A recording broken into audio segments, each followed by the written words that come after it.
So you're thinking about moving to Charleston, South Carolina. Let me start by saying it is one of the most beautiful, unique, and charming places in the United States. You've probably seen the pictures: Rainbow Row, palmetto trees, shrimp boats, pastel houses, cobblestone streets, and those live oaks dripping in Spanish moss. It looks like a dream, but here's the thing. Living here isn't the same as vacationing here. And there are some things about Charleston that no one tells you until you've already unpacked the moving truck. I know, because I moved here from the north 20 years ago. And let me tell you, I've lived it, I've sweated through it, I've laughed about it, and I've learned the hard way on some of these lessons. So today, I'm giving you the lessons that I've learned on the 7 things that no one tells you about before moving to Charleston. Some of these might make you laugh, some might make you pause, but all of them will help you decide if Charleston is the right fit for you. Let's dive in. So I'm just gonna get this out of the way. The bugs in Charleston are not normal bugs. They're big, bold, and relentless.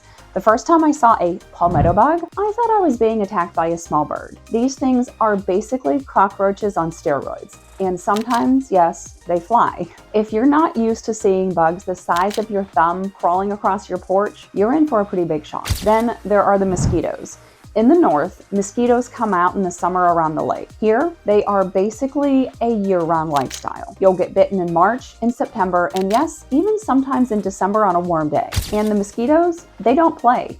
They'll bite you through your socks, through your t-shirt, through your pride. And don't get me started on the fire ants. The first time I stepped in a fire ant mound, I thought I had walked into an electric fence. They swarm your leg, they bite in unison, and suddenly you're doing the Charleston Shuffle in your own yard. Now, is this a deal breaker? No, but it is something to prepare for. Pest control is not optional here. It's part of your monthly budget, like electricity or Wi-Fi. You'll also learn the art of citronella candles, bug spray, screen porches, and the fastest way to swat a fly. Lesson learned: if you're moving to Charleston, bugs are part of the package. They're annoying, yes, but you adjust. Eventually, you'll find yourself saying things like, "Oh, that's just a palmetto bug," instead of screaming and moving to another zip code. If this is your first time to the channel, hi, my name is Deneen. I'm a realtor here in Charleston, South Carolina, and the surrounding Low Country. As the Southern Living Yankee, I love helping people just like you buy and sell homes in the Charleston area.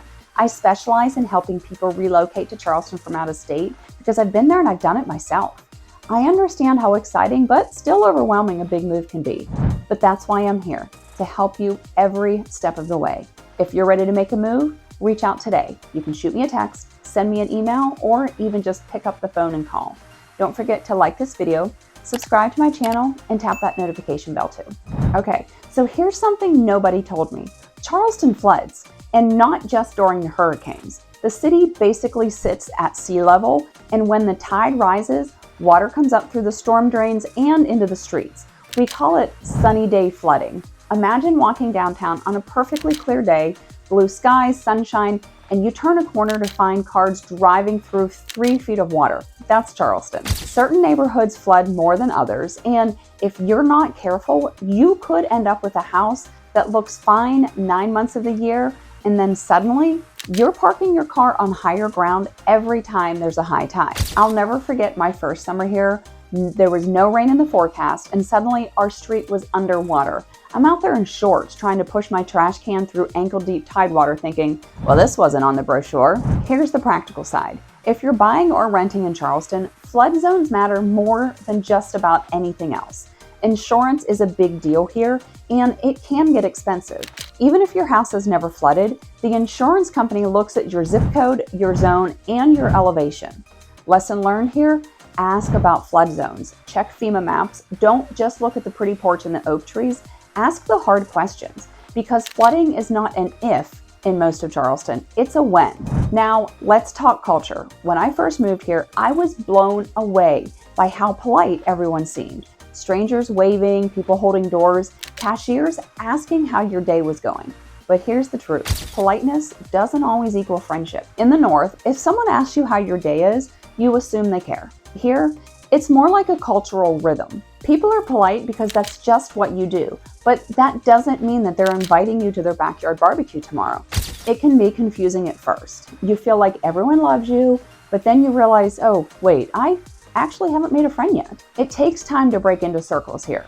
families have roots that go back generations. Churches, neighborhoods, schools, people grow up together and they stay connected. So when you're new, you might feel like an outsider at first. The key is patience. Show up, be consistent, and don't push too hard.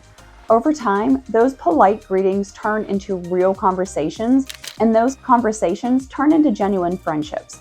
And let me tell you, when Southerners do let you in, the friendships are deep. They're the kind where your neighbor shows up with a casserole when you're sick, or someone helps fix your fence without you asking.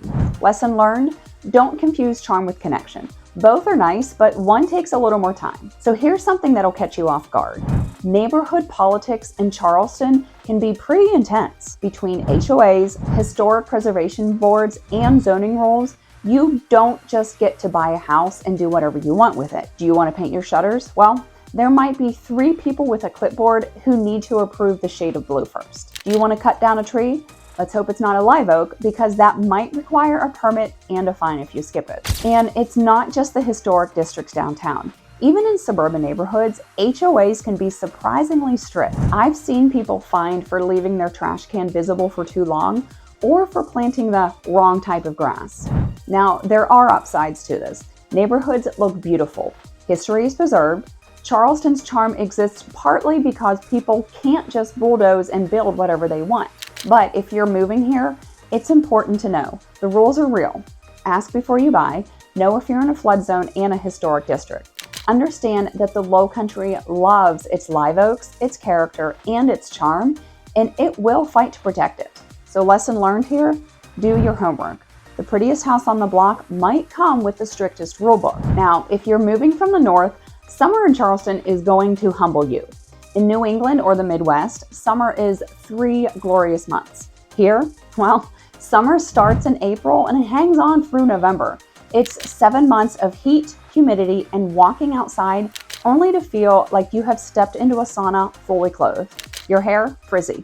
Your clothes, sticking to you by 9 a.m. Your electric bill, well, that's going to be high because your air conditioner is working overtime.